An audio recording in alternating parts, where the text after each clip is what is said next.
How to overcome objections in cold calling.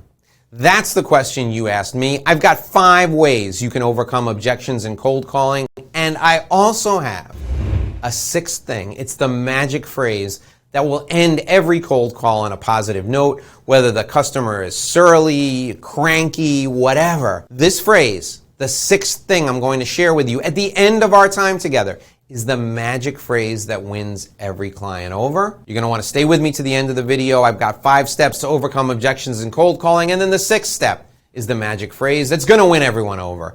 Join me for this episode of The Inside BS Show.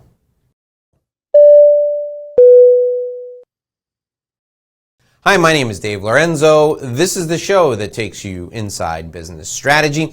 Today we're talking about how to overcome objections in cold calling. So maybe you're an outside sales professional and you got to make cold calls to set up appointments, or maybe you're an inside sales professional and you're setting up appointments for other people and you're making cold calls. You're calling strangers and you've got an outcome in mind that you want to drive, but people hang up on you or they don't want to talk to you. So I'm going to give you my strategy that I've used for 30 years to overcome objections in cold calling. It's a 5-step strategy, and then at the end of our time together, I'm going to give you the magic phrase to use that wins people over every time. I don't want you to miss number 6, which is a bonus tip. It's going to make everything easy. It's going to be smooth as silk. So stay with me to the end of the video for that bonus tip. You're not going to want to miss it. Okay. Let's get right into the content.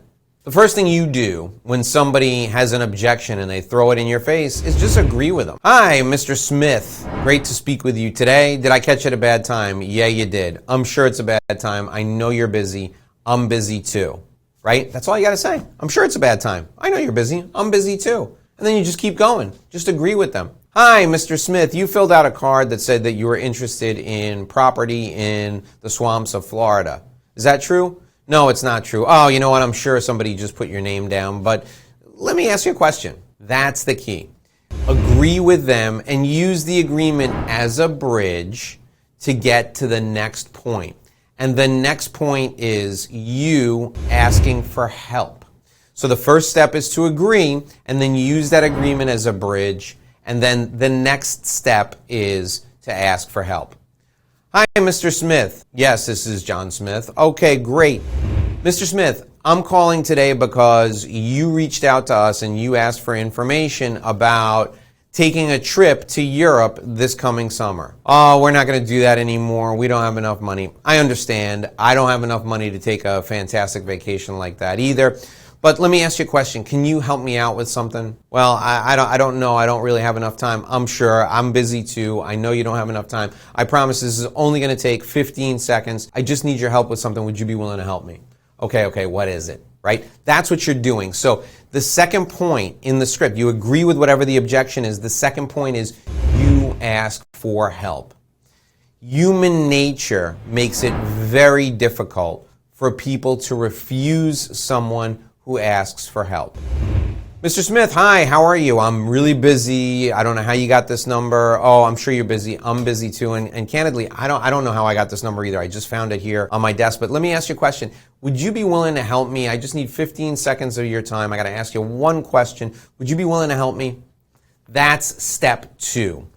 Is ask them for help. Now, when you're asking them for help, you get to ask them a second question. And what you're looking for is you're looking for them to express any type of interest. Would you be willing to help me out? All right, what is it? What do you need help with? I know you said you didn't fill out the inquiry card, but can you think of someone in your family or somebody that you know who might have put your name and phone number on this inquiry card? I'm not sure who did it and I don't know why, but for some reason, I got your name and phone number, and it says here you were interested in property. Were you ever interested in buying any real estate? Let's see if we can figure this out together. Can you help me? That's what you're looking to do when people say they don't have time, or they don't know you, or they didn't fill out the inquiry form, or they never were a lead in the first place. Now, occasionally, you're not going to get the I didn't know. You'll get into the conversation and they'll say, oh, I don't have any money. Listen, Dave, I understand what you're trying to sell here, and I think it's probably valuable, but I just don't have any money. Oh, I understand. It's hard these days with what's going on in the world to come up with the money to invest in these types of things. I get it. I truly understand. But let me ask you a question. Would you be willing to take a look at it if it was free? What do you mean if it was free? Well, I'm wondering if this didn't cost you anything, would you be willing to take a look at it? Now, here's the beauty of this question. If somebody has a money objection and you're in business-to-business sales, you're offering something that either helps them save money, helps them make money, or reduces their risk. Those are the three triggers for a business-to-business sales scenario. So if you say to someone, the money objection comes up, and you say to them, would you be willing to use my product or my service if it was free? And they say, well, I'd definitely take a look at it if it was free. You say, great. Let's set an appointment for me to come over and give you a demonstration because it will cost you nothing. And here's the thing. If you provide them with an exponential return on investment, they invest $1,000 and your product makes them $10,000, it is free. If they invest $1,000 and it saves them $50,000 in exposure, right? It reduces their risk by $49,000, then the product is free. That's what the return on investment is all about. So in B2B sales, this money objection works great. But what if you're in consumer sales? What if you're selling cars? Mr. Smith, I see your lease is up. I'd like you to come in. I want to show you the new LX. It's fantastic. It has all the features of your old car. Plus, it has some new features that you don't even know about yet. I want to show them to you. Oh, Dave, I'd love to, but I just can't afford the Lexus anymore. It's just too pricey. My kids are going to college. I think I'm going to downsize. Mr. Smith, I understand. Let me ask you a question. If this car was free, would you drive it? Well, of course, Dave, I would still drive it. All right. Well, what if it kept your budget exactly the same? Or what if I found a way to reduce the payments so they were less than what you're currently paying? So you get them to say yes by throwing the free word out there and then say, all right, well, I can't give you the car for free, but what I can do is keep the payments the same as you're making right now for a brand new car that's more luxurious. Would that be interesting?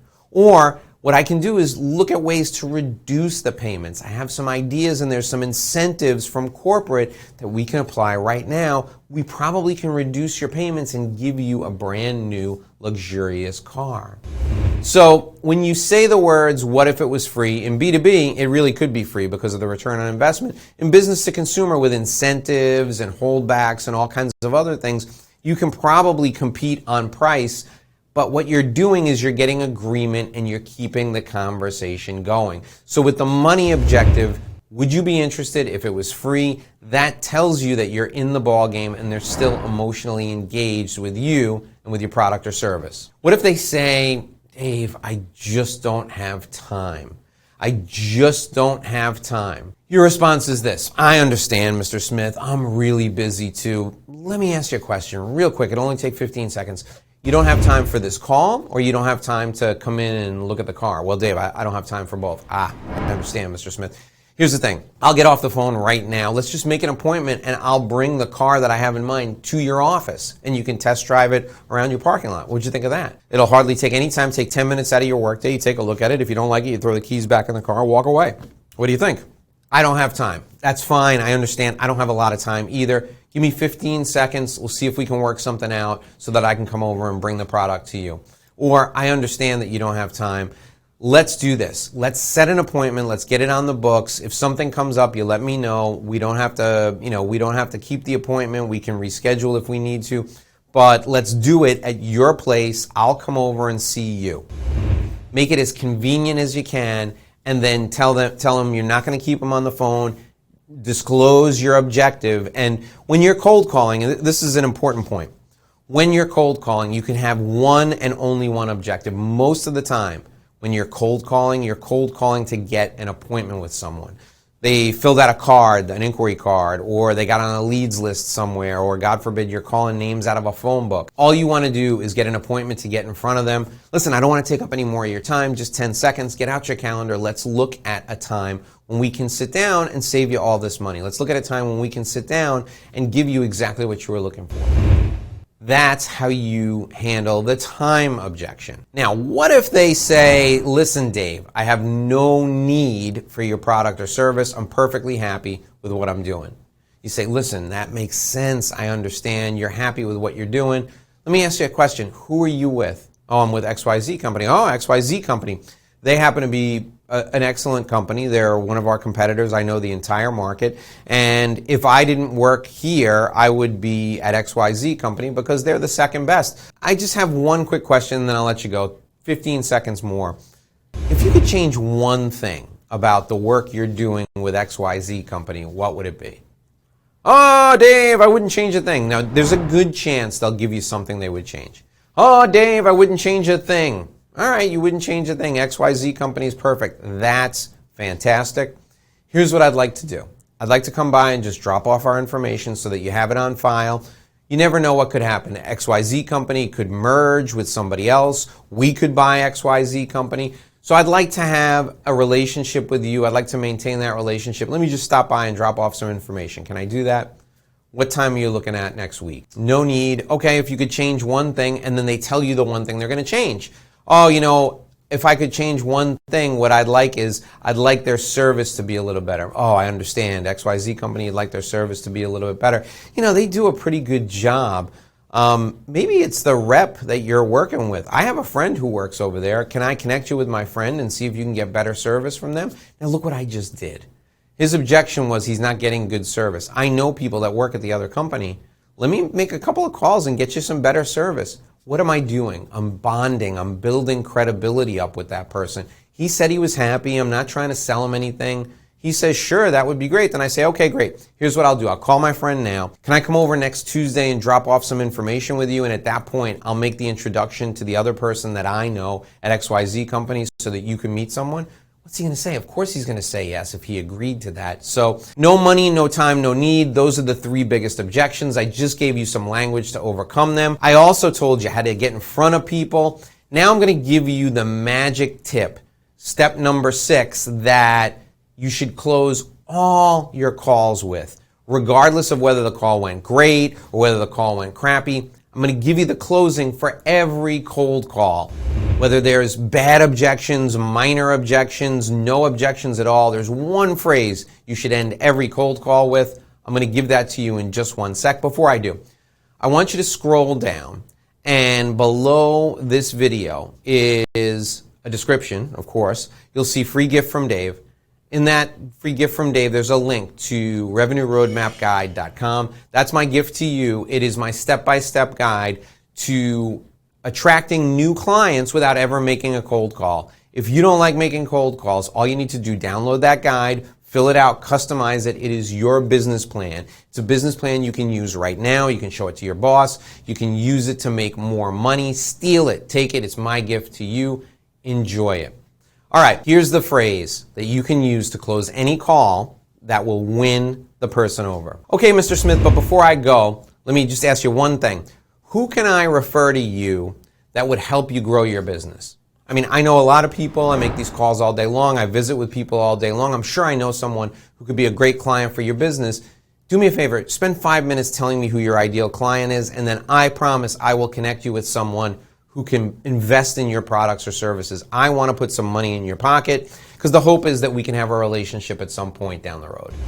That phrase wins everyone over. Who's going to say no to that? Oh, listen, I don't want any referrals. I don't want you giving me your stinking business. No, they're going to tell you who their ideal client is. Then you got to go the extra mile. You got to offer them a referral.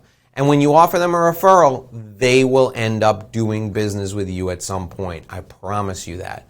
That phrase at the end is the money phrase. It will help you win them over. I'll give it to you again so you can write it down. Okay, Mr. Smith, listen. Before I go, I appreciate your time. I just have one more question, 2 seconds. Who can I refer to you that could use your product or service? I mean, I want to get you some business. I want to put some money in your pocket. I want to help you become successful. Who's your ideal client? Who can I refer you to? That's it. That's how you win them over. All right, if you want more videos on how to be successful with cold calling, this is a video in an entire series. The next video in the series is right below me. You see it right there. It popped up right now. Click on that video. Watch. I'll see you in the next video.